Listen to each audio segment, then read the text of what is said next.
앞에서 이야기 또 왜? 네, 마음대로 이야기하고. 내가 배신자야? 아이고, 이분 안 하기 잘했다. 새롭게 시작하는 유튜브 정치 채널 X, 오늘 첫 방송입니다. 오늘은 제가 한 정치인하고 식사를 나누면서 여러 가지 얘기를 나누는 자리를 여러분께 그대로 보여드리려고 해요.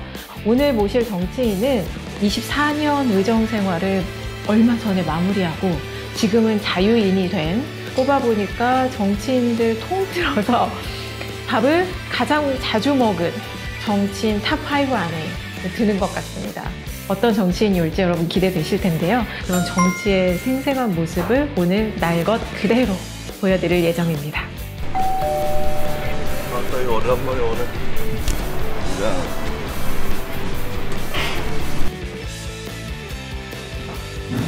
아, 대표님!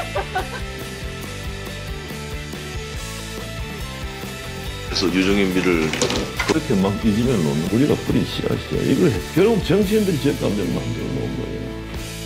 대표님! 와, 선글라스에 배낭. 완전 패션이 달라지셨네요. 신문. 책들, 못 본 신문들 보려고. 아, 신문 진짜 열심히 읽으시. 대회비도 있네. 돋보기, 칫솔. 칫솔. 살림살이가 이런 거. 이어폰. 드시죠. 생각해보니까 제가 가장 식사 많이 한 정치인 탑5 안에 드시던데요.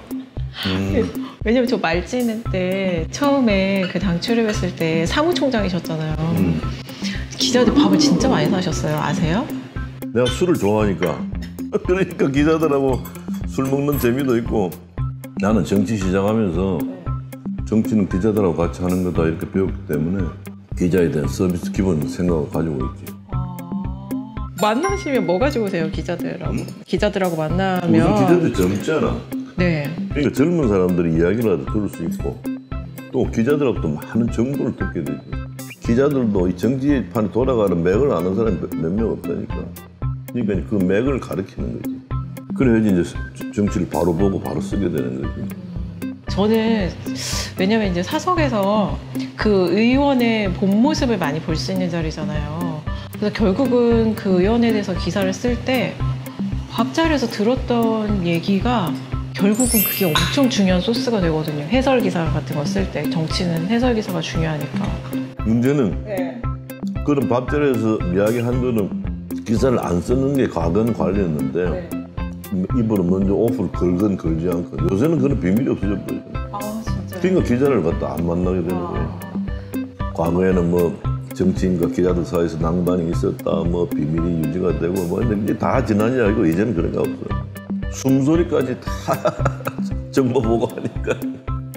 보좌진하고 이별 여행 다녀오셨다는 어디로 가셨어요? 내 비서들 중에서는 나하고 인연 맺은 지 30년 된 비서도 있고 어떻게 보면 가족보다 걔들하고 더 많은 시간을 보내고 나의 모든 걸 상의하고 또 나를 위해서 또 헌신적으로 일한 이제 비서들이 5월 30일 계기로 전부 뿔뿔이 다 흩어진단 말이에요. 이별 여행 가자 해가지고. 아, 먼저 제안하셨어요? 그럼 내가 제안했지. 많은 대화를 하고 술을 많이 먹고. 술 끊으셨죠? 술 끊었는데 그때 사업도 술 많이 먹었어. 아, 깨졌네. 꽤 오래 하셨잖아요, 금주. 아니, 그래가지고 그 예전에 이거 노르패스 이 캐리어 그 사건 때요. 노르패스 이야기 또 왜? 아니, 그걸로 뜨셨잖아요, 사실. 떴어, 내가. 그때 일단 패션이 좋았어요. 제가 스니커즈 신으셨잖아요. 그리고 되게 회색 바지에 그때 캐주얼 자켓에 이 라임색 이 캐리어, 그 캐리어에서 광고 카피로 썼잖아요. 어쨌든 그 사건 때 과거에 이제 보좌진이었던 그 이제 선배들이 막 권위주의라고는 찾아볼 수 없는 분이다 막 이런 얘기를 엄청 많이 그때 했어요. 억울하지. 근데 문화가 바뀌었으니까 요즘 도리가 없지. 그날도 그 총선 참패를 하고 뭐 마음이 괴로워 도저히 못 있겠어. 그 어디 가고 사람들이 보고 그러니까 이제 뭐 사람 좀 치고 싶어가지고 이제 일본을 갔었는데 근데 도착해가지고 핸드폰을 키니까 비서들이 밖에 기자들이 꽉 찼다는 거예요. 그러면은 저놈은 국회의원 참패, 선거 총선 참패하고 날라리 지금 놀러 갔다 온다 이런 인상을 받지 않아가지고 야 이거 어떡하냐 그렇다고 거기서 도망갈 수도 없고 해필 캐리어가 연두색으로 너무 예뻤어요.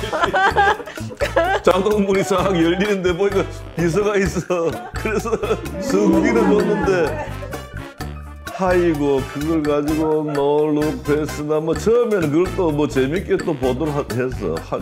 가면 갈수록 그거 가지고 비판을 갖다 하는데 이제 부산에 가가지고 우리 손주를 보러 갔어요. 걔가 나를 보더니 할아버지 했더니 이거 미는 흉내를 내는데 그때 놀라셨겠어요.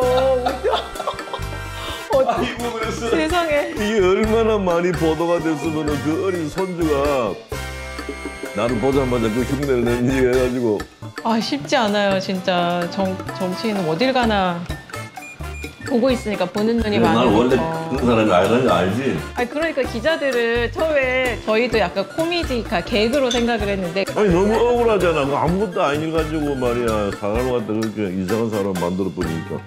그래서 내가 24년 동안 국회의원 하면서 정말 내 나름대로 나라를 위해서 열심히 일하고 공도 많이 세웠는데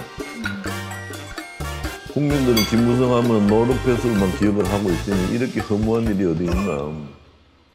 근데 어떻게 이제 24년 의정활동을 정리를 하시면서 여러 생각도 많이 드셨을 것 같거든요.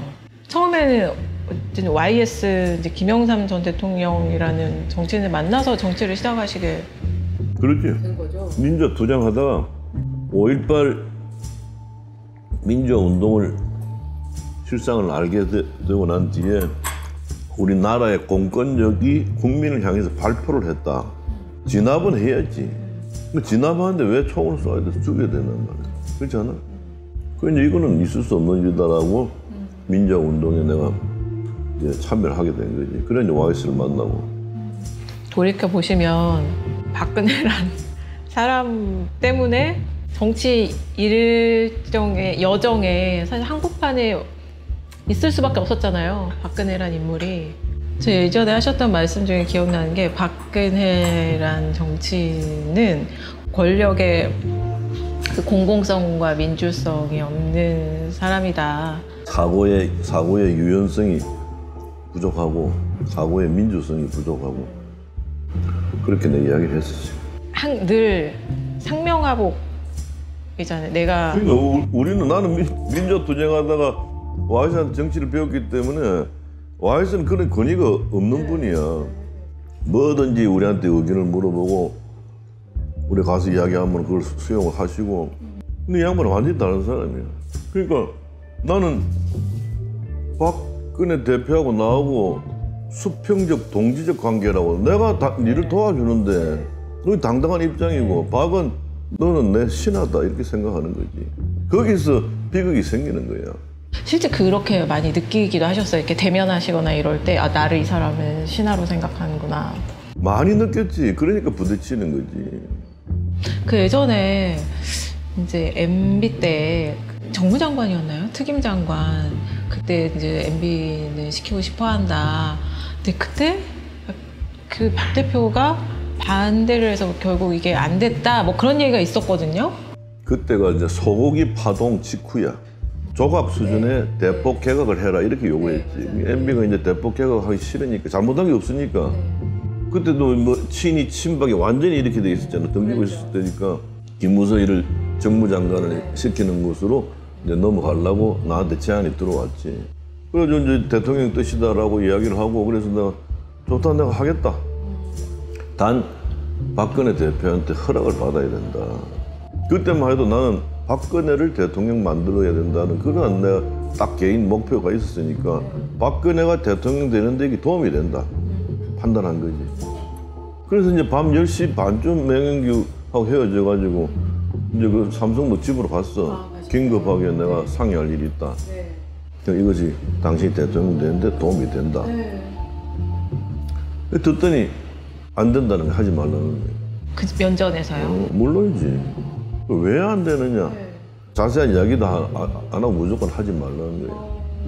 그 한 시간 정도를 대화를 하면서 설득하다가 그 양반 고집 센 거는 뭐 다 알려진 사실이. 그래서 그런데 마지막에 내가 계속 설득을 하니까 마지막에 박근혜 대표가 내 눈을 딱 이렇게 보더니 장관이 그렇게 하고 싶었어요?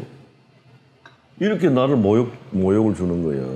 지금까지 계속 설득하고 그 진정성은 하나도 아니 나는 박근혜 대통령 되는데 내가 그 자리 가는 게 도움이 된다고 생각해서 한 건데 그래서 내가 그 말 듣고 알았다고 내가 안 하겠다 그러고 이제 이건 이야기 그만하자 하고 내가 이제 좀 내 나름대로 그동안 쌓였던 불만을 이야기해. 당신이 이런 식으로 하면 안 된다. 근데 그때 사고의 유연성이 부족하다, 사고의 민주성이 부족하다 이런 다 했지. 내가 박근혜한테 왜 이야기를 못 해야 되나? 이야기 한 30분 했어. 그러고 이제 이미 뭐 12시 시간이 다 좀 돼가지고 나는 나왔지. 그때 반응이 근데 그 얘기를 조목조목 하니까 반응이 듣고 있었지. 그래서 그걸 안 하게 된 거야. 그 다음에 세종시 기자회견을 내가 하게 된 거지.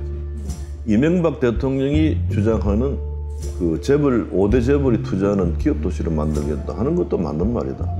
박근혜 대표가 주장하는 국민과의 약속을 지켜야 된다는 말도 맞는 말이다. 그럼 내 제안은 그거 두 개를 다 충족시킬 수 있는 방법이 있다. 이제 야 오늘 내가 정말 참 좋은 제안을 했다고 딱 이러는데 30분 뒤에 박근혜 대표의 입이라고 불리는 이정현이가 탁 나오더니 일고의 가치도 없다. 김무성이는 친박 자장이 아니다. 김무성이는 배신자다. 내가 배신자야? 그러니까 소신을 인정하지 않는 거죠. 박근혜 그러니까 전 대통령은. 그게 민주주의가 아니잖아.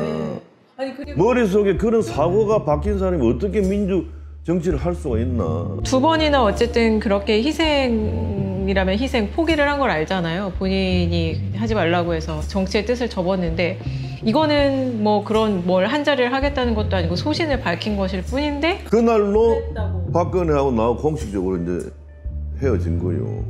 근데 그 사실 대표하실 때 전당대회에서 진짜 청와대 도움 없이 여당 대표 되기는 진짜 쉽지 않은 건데. 청와대 도움이 없는 게 아니라 청와대 방해했지. 방해. 여당의 대표와 대통령이 정례회동을 갖다 하는 게 관련인데 난 한 번도 못했어. 전화는 전화도 한 번도 못해. 공천파동 때 현기환 수석한테 내가 대통령 좀 만나야 되겠다. 현기환의 반응이 뭐 형님 다 알면서 왜 이러십니까? 그럼 전화라도 좀 하자. 전화도 안 된다는 거야. 대통령직을 수행하는 데는 상당히 문제가 있었던 사람이요. 아무도 안 만나니까 나는 내가 미워서 나만 안 만나주는 줄 알았어. 나중에 알고 보니까 비서실장도 안 만났대. 비서실장도. 그 말 믿어지나? 이명박 대통령은 수시로 불러요. 그러고 이제 막걸리 따라주고 니 정말 지난번 그 수고 많이 했다. 그럼 이제 우리도 처음에 들어갈 때는 뭐 대통령님 이러다가 한 잔 먹으면 또 이제 형님이다 했다가 MB는 그런 사람이야. 많은 사람들이 김무성이 너는 그때 왜 그렇게 모욕을 당하고 수모를 당하면서도 싸우지 못했느냐 이렇게 나를 바보로 욕을 하는데 집단 지도 체제야. 친박 최고위원들의 다수였는데 9명 중에 7명이 청와대 지시를 받는 사람들. 이런 이야기를 그 당시에 내가 할 수 있나? 이런 정말 기가 막힌 이야기를 내가 폭로하고 이야기를 하면은 나라 꼴이 뭐가 되나? 그래서 뭐 근데 참고 넘어간 거지. 이제 다 끝났으니까 내 이야기 할 수 있는 거야. 어떠세요? 대통령을 왜 만들어야 되겠다고 생각을 했는지 약간 후회도 하셨을 것 같고. 박근혜하고 나하고는 악연이지. 아이고 안 만났어야 되는데 만나가지고 왜 자꾸 쓰라렸던 과거를 자꾸 들추게 만들어. 이런 뭐 하기 싫지만은. 그랬던 MB도 그렇고 이런 옥중 신세라서 풀어드려야 돼. 청와대가 그렇게 할까요? 대통령 중에 역대 최장 수감 기록이잖아. 그 정도면 충분하지. 대통령한테 주어진 권한을 발휘해야지. 문재인 대통령이 그거 안 하면 정말 나쁜 사람이야. 이번 호남 마지막에 호남에 출마하고 싶다는 생각을 갖고 계셨잖아요. 우리 당은 뭐 경상도 당이라고 다 알려져 있잖아. 그래서 내가 옛날에 경상도 국회의원 동메달이고 비경상도 국회의원 금메달이다 했다가 뭐 경상도 비판 많이 받았지. 그렇지만 나는 그 생각이 지금 변함이 없어. 그럼 나라도 나가가지고 그 사람들을 설득해서 다 출마케 하고 당에 이야기해가지고 또 선거 자금도 좀 전하게 해주고 뭐 이런 순기능을 하려고 내가 출마를 하려고 한 거지. 떨어질 그 뻔한 자리에 내가 희생하겠다고 하는데 그걸 갖다 안 된다고 하니 말이야. 이게 다 쫄짱부들이야. 쫄짱부들이기 때문에 그런다. 공유 오피스 만드셨다면서요, 마포에다가. 전직 의원들 공용 사무실. 그 요즘 유행하는 공유 오피스잖아요. 백수가 과로사 한다고 국회의원 그만두면서 나만큼 바쁜 사람 별로 없을 거야. 아, 뭐 어떻게 지내시는데요? 해가지고 임기 끝나면서 이제 우리처럼 저런 사랑방을 만들어가지고 우리 모여가지고 공부 열심히 하고 친목을 도모하고 당에 도움이 되자고 모인 얘가 이번 처음이야. 멤버가 몇 명인가요? 46명이 신청했어. 46명. 6월 17일 날 첫 번째 세미나를 합니다. 아, 뭐 무슨 세미나인가요? 경제 관련 세미나. 기본소득 가지고 난리인데 내가 볼 땐 기본소득 불가능한 이야기. 근데 지금 다 정치하는 놈들이 기본소득 들고 나와가지고 난리 지게는 되지도 않은 이야기를. 그거 실체가 뭔가 뭐 이런 거 지금 하려고 그래. 보수가 정권 교체를 할 수 있을까요? 해야지. 아니 낙관적을 안 봐. 낙관적 안 없는데 해야지. 2년 뒤에 목표로 하고 안 되면 7년 뒤에 또 해야지. 그러한 그 기초를 만들겠다는 거지. 37년간 정치를 해보니 정치는 뭔가요? 정치 뭔가 보다 후회. 정치판에 들어오는. 왜 그러세요? 와 복잡해. 그러니까 정치는 허업이란 말도 있고 뭐 다 그렇지만은 내가 아버지 말 안 듣고 정치해가지고 남들이 볼 때는 뭐 당 대표도 하고 뭐 이래 해가지고 뭐 했지만 나 생각할 때 참 허무한 인생이 아니었는가 하는 그런 생각이 좀. 정치를 안 하셨으면 그러면 뭘? 사업했겠지. 뭐 사업하고 놀러 다니겠지. 신나게 놀러 다니겠지. 그건 좀 적성에 맞으셨을 것 같아요. 술 먹고 네, 마음대로 이야기하고. 하시고 싶은 얘기 못 하실 때도 많으셨죠, 정치하시면서? 내가 일이 좀 무거운 게 내가 잘 아니. 제가 그래도 그건 잘 지키지 않았나요? 이거는 뭐